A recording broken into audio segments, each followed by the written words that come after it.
Hola, ¿qué tal? Bienvenidos a una clase más de historia en línea que la Brigada de Apoyo Educativo trae para ti. El día de hoy veremos algunos elementos generales sobre el absolutismo y el antiguo régimen y cómo reestructuraron las monarquías, esto con la entrada del pensamiento ilustrado. Para iniciar de lleno con el tema, debemos de tener en cuenta qué es el antiguo régimen y cómo influye este en el desarrollo del absolutismo. Cuando hablamos de antiguo régimen, nos referimos a un sistema de gobierno en el cual todos los fundamentos principales se establecen desde la época medieval. Es decir, contamos feudos, encontramos monarquías y encontramos distintos reinados en todas las regiones en Europa. Ahora, el absolutismo, pese a tener un nombre muy dramático y exagerado, tenía una razón en sí e importante por la cual existir. Tengamos en cuenta que en ese entonces gran parte de los reinos estaban divididos en feudos, lo cual a la larga supuso un problema a la autoridad del rey, ya que en algunos casos los vasallos y feudales tenían más autoridad y poder que el mismo rey, ocasionando entre ellos lo que se conoce como las guerras de nobles. Por ejemplo, guerras en Inglaterra, como la de las Rosas entre los Lancaster y los York, y las mismas guerras civiles entre los miembros de la nobleza francesa, generaron un descontrol y algunos problemas por el hecho de no existir una figura única que pudiese controlar completamente al gobierno y a la sociedad. Fue entonces que se empezó a ver al absolutismo a través de las ideas de filósofos como Thomas Hobbes, quien en su obra de Leviatán propone la idea de centralizar el poder en la imagen de alguien preparado y con experiencia, pero que también fuese la representación de la divinidad misma. Fue aquí donde el rey se le otorga esta tarea y se le nombra la representación misma de Dios en la tierra. Entonces que los reyes encabezaron la reorganización de las monarquías utilizando el control del poder divino que se les otorgaba para poder eliminar a terceros del poder, al más puro estilo Game of Thrones.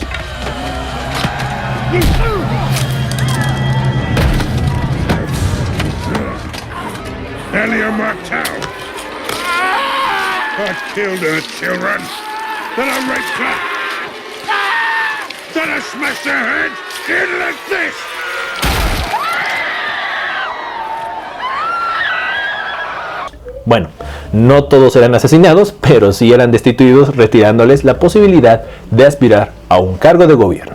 El absolutismo obtuvo una mayor fuerza cuando en el siglo XVII, en Francia, el control, que no recaía directamente sobre el rey, sino en los nobles, como en los casos de los cardenales Richelieu y Marcelino, que si le suena alguno conocido, sí, es el mismo que aparece en la obra de Dumas de los Tres Mosqueteros. Entonces, para finales ya del siglo XVII, en Francia hubo una serie de guerras civiles, las cuales solo mostraron que era necesario la centralización del poder y de una figura entonces firme y recta. Para esto, el joven Luis XIV, quien ya había subido al trono a la corta edad de 4 años, comenzaría entonces su reinado. Fue entonces que se empezaron a desarrollar las naciones modernas y tendríamos a un Luis ya con la capacidad de gobernar y de ejercer la monarquía francesa, quien había empezado a reorganizar todo el gobierno sobre su imagen y sobre su figura, estableciendo que nadie más podía decidir sobre los aspectos generales del gobierno, al menos que fuera él.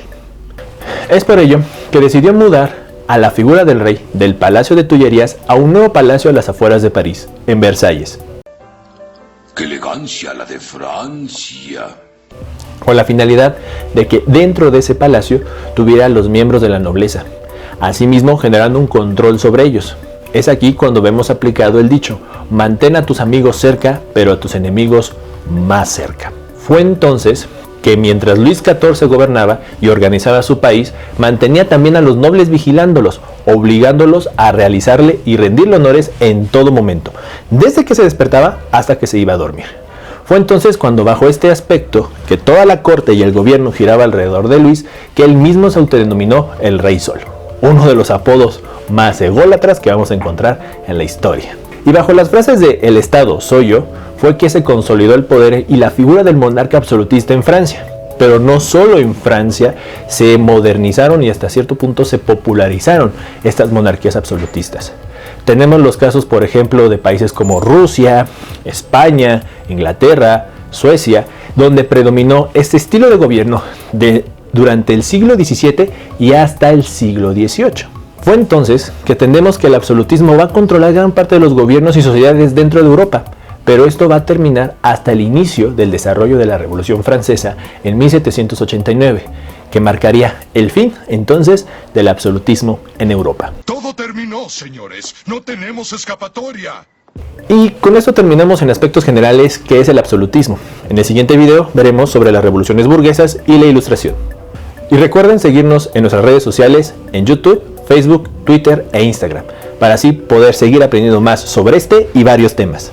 Nos vemos, hasta la próxima. Y así termina la historia. Soy Leonard Nimoy. Buenas noches y sigan mirando al cielo. Al cielo.